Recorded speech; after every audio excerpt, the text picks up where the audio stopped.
just watched the other night. Last night, I watched my favorite boxing movie was on Turner Classic Movies, Requiem of a Heavyweight. If you've never seen that movie, it's not a somebody up there loves me kind of movie where it's great boxing scenes and all of this. It's more of a truth, and they show you basically what they used to call during that era being punch drunk, which today we know it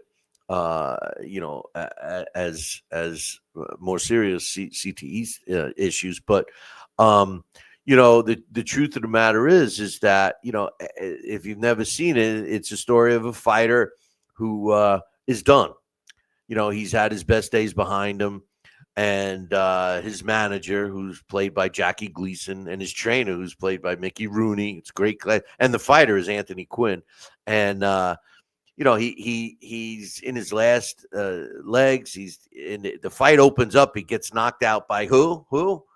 That's right, Muhammad Ali, who was Cassius Clay at that time, and it was him in the ring. You see his face, gets knocked out. He's never really the same, and Jackie Gleason sells him out to a wrestling, right? And they make him put on a like an Indian, and he goes around, and it was terrible for him because it was humiliation, and you see the whole story of the movie is what happens to these guys that give their all to the sport, physically, mentally, their life they give to the sport, to the people around them, and then those people that they trusted, that they put it all in their hands, turn around and give them the old kazoo, like Jackie Gleason did to him. It's similar to what's the other one with Humphrey Bogart? That's my other favorite. With the it's supposed to be the Primo Carnera story, but those movies. Yeah, harder they fall. This My man coach is saying that the he thinks the harder they fall was real insight. Listen, that was insight. Look, they look at two different things, coach. The truth of the matter is the harder they fall shows the business side and how they make it, and that happens today. If you've never watched a harder they fall, that's what they do. That's Deontay Wilder. Deontay Wilder is that guy that they built up, and he believes in his own mind that he's that good, even though they were giving him setup fights, fixed fights, all these things.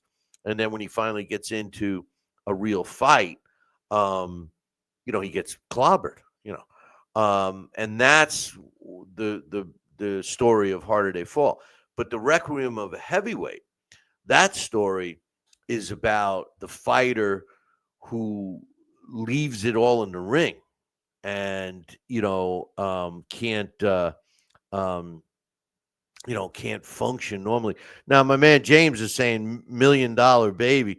All right, let me tell you a story about that movie. Okay, I went to see that movie, and I was expecting, and I went there, and my you know I'm thinking, okay, I walked out of that movie crying. I for some reason I thought that she was going to come back, and it was going to be like a feel good story. It wasn't.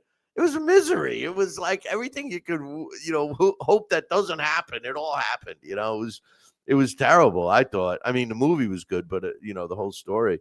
But there's so many good fight movies out there that you probably never heard of. There was one called The Ring. There's a classic with I don't know how we got started talking about movies, but it's called The Setup.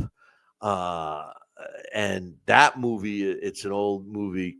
The Setup was my man Jeff is saying, I agree, it was beyond sad. I know. I don't think I've seen the only movie I went to see movie after that. I went to the movies to see what did I see? I saw Sin City, and then Sin City too. Other than that, I stopped. I just watch old movies. But the setup with what was it? Robert Ryan was the star. That is a really good movie, and that's also along the lines of these guys that are working against each other. In this case, his manager sets it up, and he's betting against his own fighter. You know, Robert Ryan, who was an aging fighter and gets involved with a fix that he didn't know about, and he ends up beating this kid up. And then the mob is there, and they break his hand. Which it's at the end, it's kind of a feel good, because on one hand, this guy's career is finally over. They break his hand and he can never fight again. But on the other hand, his wife is happy because she wanted him to quit the game. But that's a real good one. And The Ring, that's another good movie about a Mexican fighter, young fighter who fights to support his family. That was a good one. But yeah, there was a lot of good boxing movies, but the ones that everybody expects you to love, like I'm not a big, the Jake LaMotta Raging Bull. I mean, that was a good cinematic movie, and I love Jake LaMotta. But it was a good movie, but it wasn't my favorite. Like I like the stories a little better. And the Graziano one with somebody up there like loves me. Paul Newman was in that. I mean, that was good. But some of the other ones that we're talking about, um,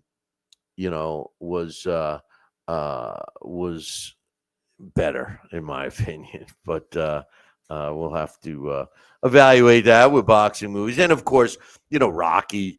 When Rocky came out, I mean, how many people out there drank down some raw eggs, huh? How many? I know I did. I liked the Rocky movie. Um, I didn't like the whole franchise. It dragged on way too long. So I was uptight about that. But the original Rocky was good. Um, the fact that he didn't even win, which was the best part. But raw eggs. Everybody was eating raw eggs, right? And Jeff saying, and one arm push ups. Yeah, I mean, listen, it gave boxing a shot in the arm. And the late, great Sal Rocky Senecola, who used to be my co host, hopefully he's looking down on us now. He used to quote that movie like it was a real fight. I used to have to tell him all the time. I'm like, Sal, it was a movie. He's like, oh, you remember when Rocky did this and Rocky did that? And I'm like, Sal, it was a movie, man. But yeah,